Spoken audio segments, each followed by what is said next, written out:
नमस्कार साथियों, agree page पर आपका एक और बार स्वागत है। दोस्तों, जैसा कि आपको पता है, पिछले 10 दिनों से यानी 1 जुलाई से मैं आप लोगों को वीडियोस प्रोवाइड करा रहा हूं।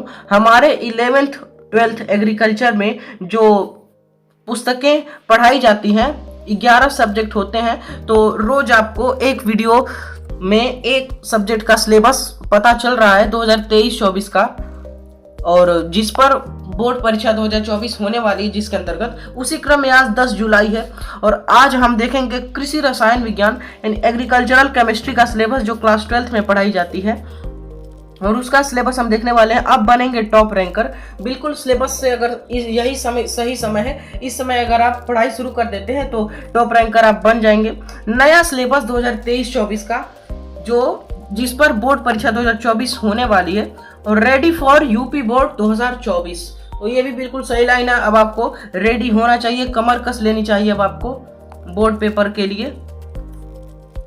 पाठ्यक्रम शुरू करने से पहले एक बात और आपको बता देता हूँ कि इस बार आपको 100% सिलेबस पढ़ना होगा और उसी के अंतर्गत आपकी परीक्षा भी होगी 2024 की। तो चलिए हम सिलेबस को देख लेते हैं। यहाँ पर एग्रीकल्चरल केमिस्ट्री को 3 भागों में बांटा गया है: physical chemistry, inorganic chemistry, organic chemistry. तो यहाँ पर आप देख सकते हैं 10वां प्रश्न पत्र कृषि रसायन विज्ञान सिद्धांत, जो 50 अंक का होता है थ्योरी, इसी को सिद्धांत कहते हैं। तो उसके बारे में पहले बताया गया है, वो हम देख लेते हैं। आपका सिलेबस यहाँ पर आप देख सकते हैं लिखा हुआ है, प्रश्न पत्र निम्नलिखित प्रकार से 3, जैसे मैंने आपको बताया, 3 भागों में विभाजित होगा: भौतिक रसायन फिजिकल केमिस्ट्री, और हमारा अकार्बनिक रसायन यानी इनऑर्गेनिक केमिस्ट्री, और कार्बनिक रसायन यानी ऑर्गेनिक केमिस्ट्री। तो पहले फिजिकल केमिस्ट्री का सिलेबस यहाँ पर बताया जा रहा है। फिजिकल केमिस्ट्री जो है वो इजी होती है। यहाँ पे केमिस्ट्री में स्कोर जो मिलता है जिसमें, वो हमारी ऑर्गेनिक केमिस्ट्री यानी कार्बनिक रसायन होता है, उस पर आपको ज़्यादा ध्यान देना है। यहाँ पे भौतिक व रासायनिक परिवर्तन जो फिजिकल एंड केमिकल चेंजमेंट होता है, उसके बारे में आपको पढ़ना होता है पहले चैप्टर में।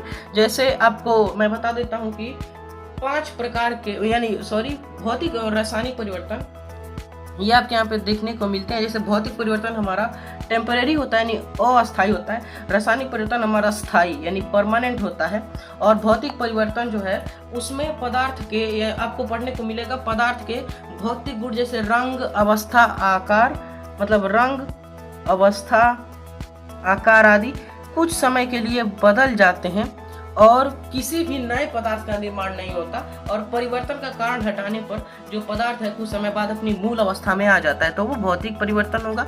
और रासायनिक परिवर्तन, इसमें जो एक पदार्थ है वो बिल्कुल बदल कर नए पदार्थ में आ जाता है, और इस निर्मित पदार्थ के गुण धर्म मूल पदार्थ से बिल्कुल भिन्न होते हैं, और परिवर्तन का कारण हटाने पर भी पदार्थ अपनी मूल अवस्था में नहीं आ पाता। तो ये आपका केमिकल चेंजमेंट कहलाता है, ये आपको पढ़ना होता है। जैसे फिजिकल चेंजमेंट में हमारा आ जाएगा बल्ब का जलना, और मोमबत्ती का पिघलना, और वाष्प का पिघलना, बर्फ का बनना, ये सारी चीज़ें हो जाएंगी। और हमारा केमिकल चेंजमेंट यानी रासायनिक परिवर्तन में हमारा हो जाएगा मोमबत्ती का जलना। देखिए, मोमबत्ती का जो मोम का पिघलना होगा, मोम का पिघलना, ये हमारा भौतिक परिवर्तन में चला जाएगा, जो मोम पिघल रहा है। लेकिन अगर मोमबत्ती जल रही है, ठीक है, मोमबत्ती अगर जलती है तो उसमें से काफ़ी सारी गैसें भी निकलती हैं, हमारा कार्बन मोनोऑक्साइड जैसी गैसें भी हमारी निकलती हैं, तो इस कारण वो रासायनिक परिवर्तन में चला जाता है। ये आपको ध्यान रखना कि मोम का पिघलना भौतिक परिवर्तन होगा और मोमबत्ती का जलना जो है रासायनिक परिवर्तन होगा। और रासायनिक परिवर्तन में मोमबत्ती का जलना होगा, और फल का पकना होगा, फल का पकना है, और भोजन का पचना, भोजन का सड़ना, गन्ने के रस से सिरके का बनना, वो सारी चीज़ें आ जाएंगी। तो ठीक है, उसके बाद से है यहाँ पर जल्दी से सिलेबस डिस्कस कर लेते हैं। पहले रासायनिक संयोग के नियम यहाँ पर आपको पढ़ने हैं, जो लॉज ऑफ केमिकल चेंजमेंट होते हैं। द्रव्य की अविनाशता का नियम, दूसरा स्थिर अनुपात का नियम, तीसरा गुणित अनुपात का नियम, चौथा व्युत्क्रम, पांचवा गैसीय आयतन संबंधी नियम। ठीक है, तो इन सारे नियमों के आपको बताना है। जैसे 5 प्रकार के नियम होते हैं अविनाशी, इसमें रासायनिक संयोग के 5 नियम होते हैं, और सभी को मैंने एक ट्रिक से याद किया है, जो मैंने सेल्फ मेड मैंने ट्रिक बनाई है, और उनके वैज्ञानिकों के नाम भी मैंने याद किया है। तो एक पहले आपको ट्रिक याद करनी है, GST और AG, ये एक ट्रिक है जिसमें से आपकी जो है जी से आपकी हो जाएगी गुणित अनुपात का नियम, एस से स्थिर अनुपात का नियम, टी से तुल्य अनुपात का नियम, ए से अविनाशता का नियम, जी से गैसीय आयतन संबंधी नियम। ठीक है, तो यहाँ पर आपका जो है, और उसके बाद से इनके मतलब किस वैज्ञानिक ने इनकी खोज की थी, तो उसके लिए भी मैं आपको एक निमोनिक बताता हूँ, वो भी मैंने खुद ही बनाया है। वो आपका हो जाएगा जैसे GSTAG आप लाइन से लेंगे, फिर उसी लाइन में लिखेंगे 1 मिनट में फिर से मुझे लिखना पड़ेगा, 1 मिनट रुक जाइए, GSTAG। ठीक है, गुणित अनुपात का नियम, स्थिर अनुपात का नियम, तुल्य अनुपात का नियम, अविनाशिता का नियम, गैसीय आयतन संबंधी नियम। ठीक है, तो यहाँ पर हमारा गुण, यहाँ पे आप लिखेंगे DPRLG। ठीक है, GSTAG DPRLG। तो गुणित अनुपात के नियम को दिया था डाल्टन ने, स्थिर अनुपात के नियम को दिया था प्राउस्ट ने, तुल्य अनुपात के नियम को दिया था रेक्टर ने, अविनाशिता के नियम को दिया था लेवोशिए ने, और गैसीय आयतन के नियम को दिया था गैलुसैक ने। तो इस प्रकार से आपको याद रखना है GSTAG, आपको इसी प्रकार से जैसे मैंने याद किया है GSTAG। ठीक है, तो DPRLG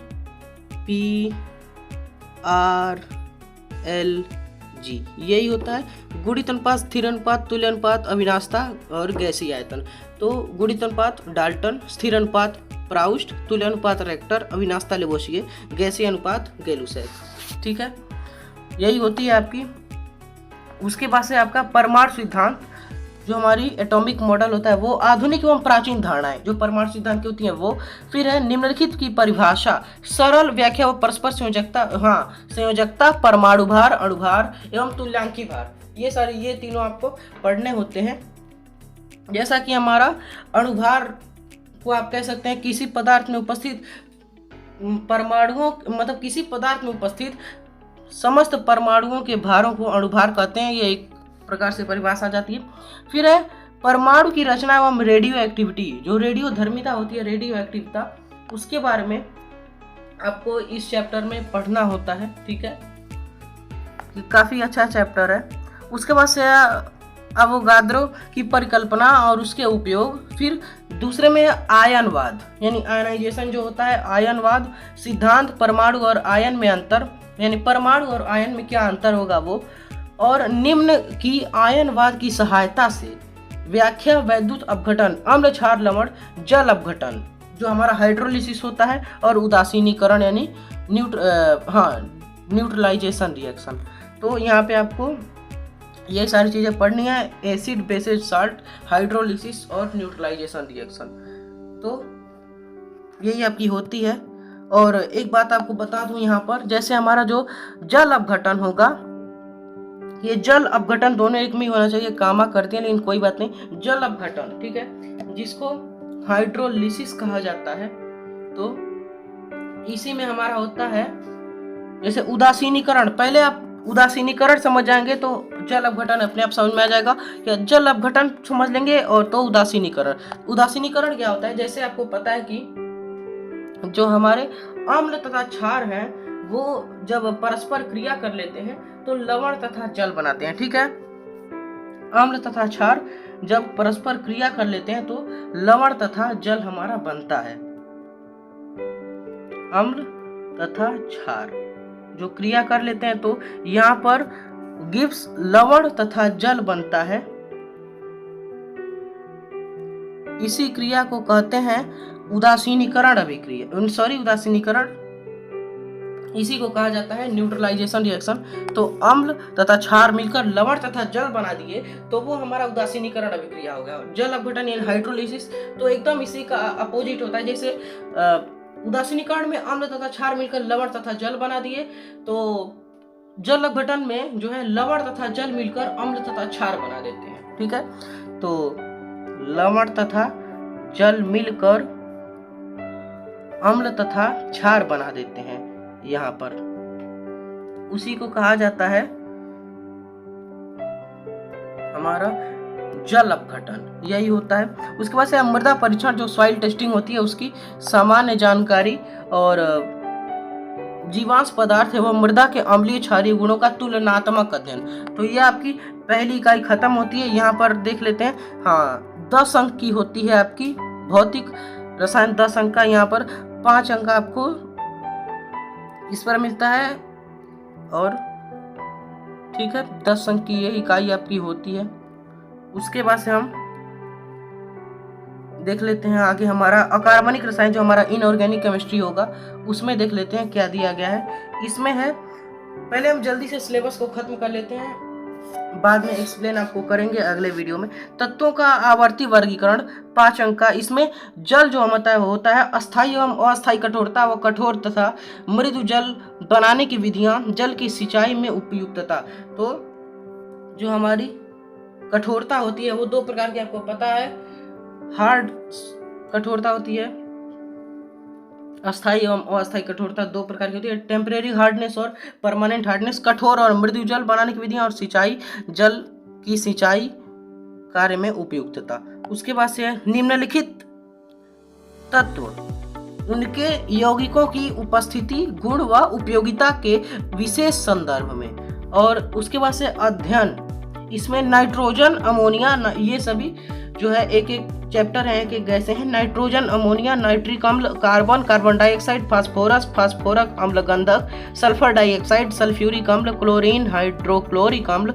और निम्नलिखित के प्राप्ति स्थल, गुण और उपयोग तथा पौधों में कार्य: sodium chloride, sodium carbonate, sodium bicarbonate, sodium nitrate, potassium, potassium nitrate, potassium sulphate, calcium oxide, calcium carbonate, calcium sulphate, लोहा जिसको आयरन का, लोहा iron sulphate, aluminium phosphate, aluminium sulphate. इसके बाद से नाइट्रोजन साइकिल, जो नाइट्रोजन चक्र होता है। नाइट्रोजन चक्र भूमि में नाइट्रोजन का स्थिरीकरण एवं फास्फोरस एवं पोटास का पौधों में कार्य, कृषि में उपयोग होने वाली सामान्य खादें। उसके बाद से हमारा लास्ट वाला चैप्टर, मतलब लास्ट इकाई तीसरी वाली, कार्बनिक रसायन। ये मोस्ट इंपॉर्टेंट है, ये थोड़ी हार्ड भी होती है इसलिए कठिन है, तो बच्चों को इसमें ज़्यादा ध्यान देके पढ़ना होता है और ये स्कोरिंग भी होता है। इसमें है कार्बनिक रसायन की परिभाषा एवं महत्व, कार्बनिक यौगिकों की रचना एवं स्रोत, भौतिक गुण, वर्गीकरण तथा नामकरण, जो नोमेनकल्चर होता है। निम्नलिखित यौगिकों का सामान्य ज्ञान, सामान्य सूत्र बनाने की सरल विधियां, सामान्य गुण तथा मुख्य उपयोग, रचनात्मक सूत्र, खनिज, तेल, वसा, कार्बोहाइड्रेट तथा प्रोटीन को छोड़कर। हाइड्रोजन, कार्बन, संतृप्त तथा असंतृप्त, जो हमारे 2 प्रकार के होते हैं, हाइड्रोकार्बन, हाइड्रोजन तथा कार्बन के मिश्रण को हाइड्रोकार्बन कहते हैं। सैचुरेटेड हाइड्रोकार्बन और अनसैचुरेटेड हाइड्रोकार्बन जो हमारा होता है, जैसे हमारा संतृप्त हाइड्रोकार्बन में होता है, इसमें हमारा क्या होता है, सैचुरेटेड हाइड्रोकार्बन में, इसमें हमारा कार्बन तथा कार्बन के जो हाइड्रोकार्बन होते हैं उनके मध्य, यानी हाइड्रोजन तथा कार्बन के जो अणु होते हैं वो एकल बंध से जुड़े होते हैं, और असंतृप्त में द्विबंध से जुड़े होते हैं। और असंतृप्त 2 प्रकार के होते हैं, एल्कीन तथा एल्काइन। एल्कीन में द्विबंध तथा एल्काइन में त्रिबंध होता है, वो मैं आपको एक्सप्लेन करूंगा एक वीडियो के अंतर्गत, यहाँ पे सिर्फ सिलेबस डिस्कस कर लेते हैं। उसके बाद से एल्कोहल, एथिल एल्कोहल तथा ग्लिसरीन। और फिर आगे हमारा देखने को मिलता है एल्डिहाइड तथा कीटोन, फॉर्मेल्डिहाइड, एसिटल्डिहाइड, एसीटोन, अमीड तथा अमाइड, मेथिल तथा एथिल अमीन, यूरिया, अम्ल, एसिटिक, ब्यूटीरिक, लैक्टिक तथा ऑक्जेलिक अम्ल, वसा तथा तेल, साबुन एवं साबुनीकरण, कार्बोहाइड्रेट, ग्लूकोज, फ्रक्टोज, इक्षु, शर्करा, क्षार, बेंजोन तथा फिनोल को बनाने की सामान्य विधियां तथा सामान्य गुण। ये आपकी थ्योरी कंप्लीट होती है 50 अंक की।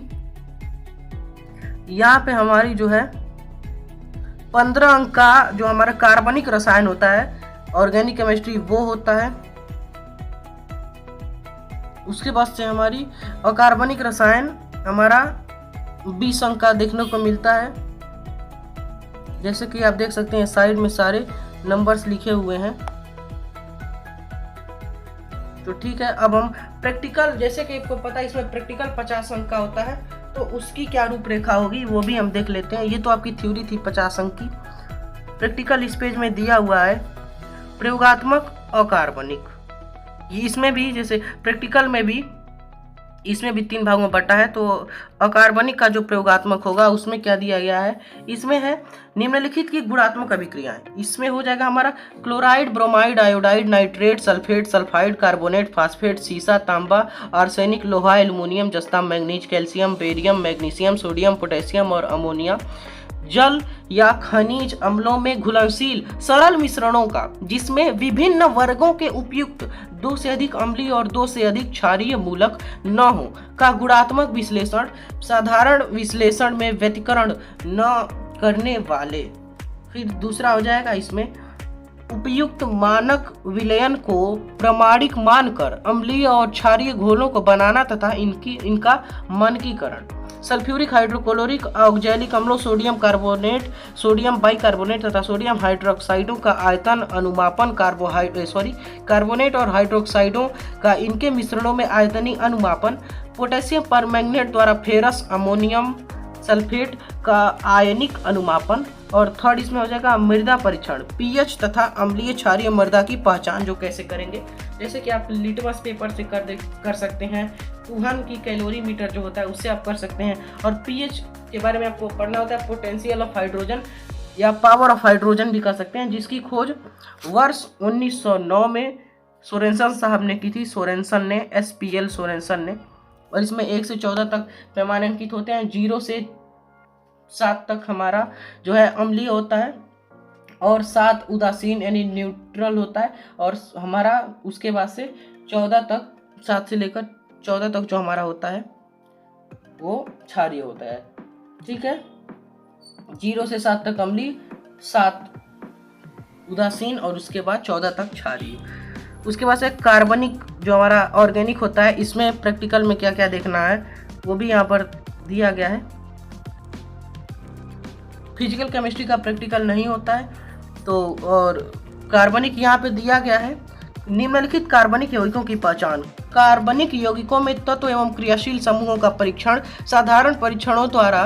निम्नलिखित कार्बनिक यौगिकों की पहचान एथिल अल्कोहल, ऑक्जेलिक अम्ल, द्राक्ष शर्करा, फल शर्करा, ईख शर्करा जो हमारी गन्ना होती है उसकी शर्करा, स्टार्च तथा प्रोटीन। संस्तुत पुस्तकें, कोई पुस्तक संस्तुत या निर्धारित नहीं की गई है। विद्यालय के प्रधान विषय अध्यापक के परामर्श से पाठ्यक्रम के अनुरूप पुस्तक का चयन कर ले। तो यहाँ पर 2 प्रकार की पुस्तकें चलती हैं, ज्ञान पब्लिकेशन की और भारत भारती की। इसमें से जो आप प्रेफर कर सकते हैं वो आप ले सकते हैं। इसमें से भी ज़्यादा भारत भारती की देखने को मिलती है। और उसके बाद से जो हम रूपरेखा देख लेते हैं, अंक सारणी, यहाँ पर कितने कहाँ पर अंक मिलते हैं। यहाँ पर प्रैक्टिकल में जो आपको पता है, थ्योरी में 17 नंबर का पासिंग मार्क होता है, प्रैक्टिकल में 16 नंबर का, 33 नंबर का होता है पासिंग मार्क 100 में से। तो यहाँ पर है हमारा अधिकतम अंक 50, जैसा कि मैंने बताया, समय 3 घंटे, न्यूनतम उत्तीर्ण अंक 16। और उसके बाद से बाह्य परीक्षक द्वारा मूल्यांकन जो 50 अंक का होता है, 25 अंक बाह्य परीक्षक द्वारा दे होते हैं, उसी में दिया गया है। यहाँ पर अकार्बनिक भौतिक तथा गुणात्मक विश्लेषण पर 6 अंक दिए जाते हैं और कार्बनिक यौगिकों की पहचान पर 5 अंक दिए जाते हैं, अभ्यासी अनुमापन पर 6 अंक और जो वाइवा आपसे लेते हैं मौखिकी पर आपको 8 अंक दिए जाते हैं। उसके बाद से आंतरिक परीक्षक द्वारा मूल्यांकन, इसमें 25 अंक का ये भी होता है। इसमें हमारा होता है रसायनों का अपचयन उपचयन अनुमापन पर 10 अंक, प्रोजेक्ट कार्य पर 8 अंक और अभ्यास पुस्तिका जो प्रैक्टिकल फाइल होगी 7 अंक। यहाँ पर दिया गया है व्यक्तिगत परीक्षार्थियों की प्रयोगात्मक परीक्षा। तो यहाँ पर है व्यक्तिगत परीक्षार्थियों की प्रयोगात्मक परीक्षा हेतु जो विद्यालय प्रयोगात्मक परीक्षा केंद्र निर्धारित किए जाएंगे, उन विद्यालयों के संबंधित विषय के अध्यापक या प्रधानाचार्य द्वारा आंतरिक परीक्षक रूप में व्यक्तिगत परीक्षार्थियों को 50% अंक प्रदान किए जाएंगे। शेष 50% अंक बाह्य परीक्षक द्वारा दिए होंगे। तो ये मैंने सिलेबस आपको डिस्कस कर दिया है। और अगर सिलेबस के अकॉर्डिंग आप अभी से पढ़ना शुरू कर दें तो ये आप लोगों के लिए गोल्डन टाइम होगा और जरूर आप बनेंगे टॉप रैंकर। तो रेडी आपको हो जाना चाहिए, रेडी फॉर यूपी बोर्ड 2024। और ये सिलेबस मैंने डिस्कस कर दिया। अब मैं आपको बता देता हूँ, मैंने 2 वीडियोस आपके इसी चैनल पर एग्री पेज पर मैंने आपको प्रोवाइड कराई है, जिसमें मैंने एक वीडियो में 16 क्रॉप को और उसके दूसरे पार्ट में 19 क्रॉप को कवर किया है। पूरे मैंने 35 क्रॉप को कवर कर लिया है। तो आप उन दोनों वीडियो को देख लेना, जिससे आपको फसलों का आउटव्यू मिल जाएगा। और कल यानी 11 जुलाई को मैं आपको जनरल हिंदी का सिलेबस बताऊंगा जो क्लास 12th में पढ़ाई जाती है, सामान्य हिंदी। तो उसमें मैं आप लोगों के लिए एक इम्पोर्टेंट अनाउंसमेंट करूंगा। और आप वीडियो को हमारे लाइक करें अगर आपको अच्छी लगती है हमारी वीडियोस, सब्सक्राइब करें चैनल को और बेल आइकन ऑन कर लें, जिससे आपको नोटिफिकेशन मिल जाएगी जब भी हमारी वीडियो आएगी। और वीडियो को दोस्तों से शेयर करते रहें जिससे उनको भी नॉलेज मिलती रहे। और कमेंट में आप हमसे अपने डाउट पूछ सकते हैं, जिसकी हम अगले वीडियो में जिस डाउट को क्लियर कर देंगे। तो ठीक है, मिलते हैं अगले वीडियो में। Thanks for watching, have a nice day.